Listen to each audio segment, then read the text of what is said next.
एक एमएलए बनता है, वो फिर एमएलसी बनता है, फिर राज्यसभा का सदस्य बनता है, और फिर वो जब वो लोकसभा का सदस्य बनता है तो 4 पेंशन लेता है।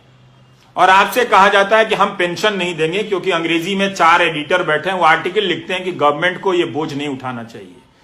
वो पैसा जो सरकार आपके पेंशन में खर्च करती, वो पैसा किसको जाता है? 5 बड़े उद्योगपतियों को जाता है जब उनका धंधा चौपट हो जाता है। तो सरकार जनता का टैक्स लेकर जनता का पालन पोषण ना करे और 4 उद्योगपति का धंधा डूब जाए तो उनको 5 लाख करोड़ दे और 2.5 लाख करोड़ आपके पेंशन पर खर्च ना करे, और कहा जाता है कि आप एनपीएस में निवेश करें। क्या हम और आप एक ही योग्यता रखते हैं? मान लीजिए कि मेरे पास 10,000 है और आपके पास भी 10,000 है, यहां पे 100 लोग हैं, सबके पास 10-10 हजार है। क्या सभी लोग बराबर क्षमता रखते हैं शेयर बाजार में निवेश कर अपने निवेश को बढ़ाने की? उनमें वो क्षमता है, दृष्टि है? मुझ में तो नहीं है, बहुत सारे लोगों में नहीं होगी। क्या उनको छोड़ा जा सकता है? इसलिए आपकी मेहनत की कमाई टूटती जा रही है, और यह प्रक्रिया चली आ रही है लंबे समय से। इसी का नतीजा यह हुआ है कि हम आज इस मोड़ पर पहुंचे हैं कि हमारी अर्थव्यवस्था ठप हुई है, नौजवान बेरोजगार हो गया है।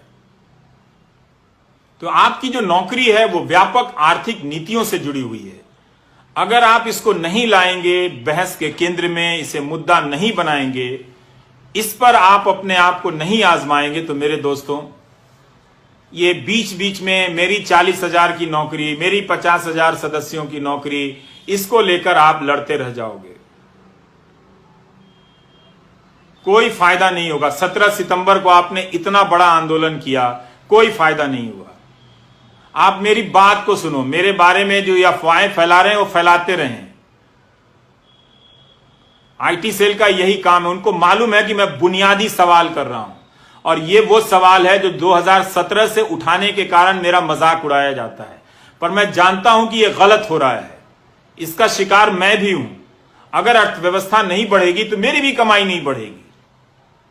हम जैसे लोग जो ऊपर जा रहे हैं नीचे सड़क के नीचे आ जाएंगे, और आपको तो जीवन में 10 साल या 5 साल के लिए ऊपर जाने का भी मौका नहीं मिलेगा। मुझे तो मिला भी, लेकिन मेरे जैसे बहुत कम लोग हैं, और आप जैसे जो मुझसे ज्यादा काबिल हैं, आप लोगों को एक सिस्टम की नीतियों के तहत बर्बाद किया गया। आप समझिए इस बात को। आपको जिसका भी समर्थक रहना है बनिए, लेकिन रोजगार के सवाल पर जुनून पैदा कीजिए, धर्म के सवाल पर नहीं, जाति के सवाल पर नहीं, वरना आप बेरोजगारी के दौर से गुजरते हुए बुढ़ापे में जाएंगे, और तब आपके लिए वो 1,000 रुपए सामाजिक सुरक्षा के लिए होंगे, जिसे प्रधानमंत्री ऐसे बताते हैं जैसे 1 करोड़ रुपए उनकी झोली में डाल दिया हो। अपना पेंशन बता दें विधायकों का या सांसदों का, उसकी तुलना में अब आप और हम रिटायर होंगे तो 5,000 रुपया पेंशन नहीं होगा हमारा।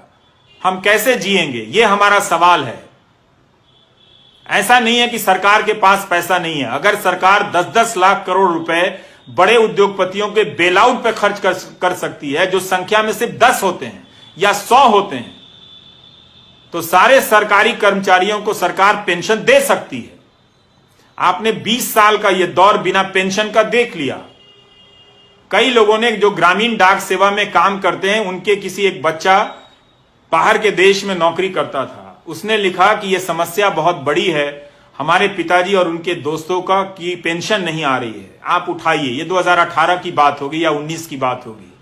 तो मैं इस विभाग को नहीं जानता था, तो उस लड़के ने कहा कि मैं न्यूजीलैंड या कहीं हूं, तो मैं कमाकर अपने पिता को भेज देता हूं। पर उन्हें बहुत शर्मिंदगी होती है कि सरकारी नौकरी में 40 साल रहने के बाद भी बुनियादी जरूरतों के लिए बेटे पर निर्भर हैं। अच्छी बात है कि उनका बेटा भेज देता है, पर बहुतों के घर में ऐसी परिस्थितियां नहीं होंगी। उन्होंने बताया कि उनके पिता के कई दोस्त गरीबी में मर गए, इलाज की कमी के कारण मर गए। ये कब तक आप गोदी मीडिया का न्यूज चैनल और आईटी सेल देख देख कर ये तमाशा करेंगे? कब तक होने देंगे? इससे आपको क्या मिला? यह आपको समझने की जरूरत है। इसीलिए मुझे लगा कि मुझे नौकरी पर चर्चा करनी चाहिए। मैं क्यों पढ़ रहा हूं एक अर्थशास्त्र, ये मेरे काम का हिस्सा नहीं है। आज भी दो नेताओं ने कुछ बेहुदगी